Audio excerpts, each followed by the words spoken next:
Hello, good afternoon. I would like to start off with a quote from former President Obama. Even the smallest act of service, the simplest act of kindness, is a way to honor those we love.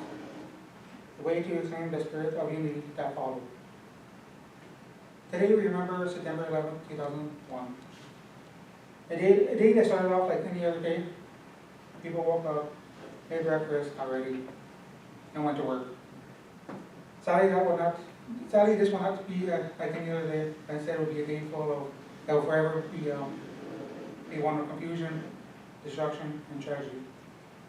There are a few things that I remember that day. I still remember that day. I was in junior high at the time. I was sitting in my English class. We were in the middle of our lesson when Mr. Model, my teacher, was called out. He came back with a drained look on his face and told us what happened. We sat around for a bit waiting to see what was going on, and he came and told us about the attacks. We were then called to the gym, which we were getting updates of what was happening on the news. And then afterwards we were told to get on the bus, and they sent us home. I remember walking in and seeing the coverage on TV, the replays of the crashes and the towers falling. Every channel was either turned off, broadcasting, or transferred over to CNN or NBC.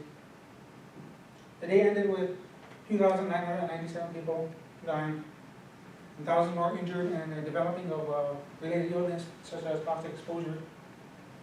There were greatly claimed the lives of mostly first responders that were there on Ground Zero. So today we honor the families of the ones who lost their loved ones in the attack. We honor the first responders who tirelessly helped rescue, recover, and attended those in need.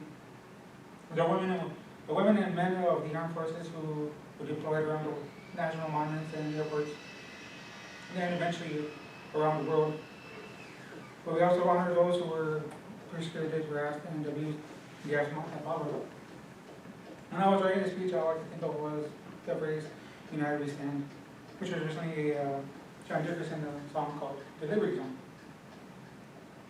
It was used throughout the beginning of the rebuilding of our country, and then I thought about how many innocent lives were caught in the crossfire.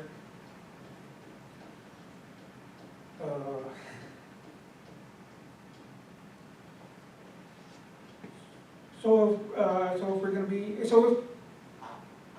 if we, the country, are going to say that quote, then we need to mean it. We need to remember not to be cruel to each other, never be cowardly, and talk to one another and open up to one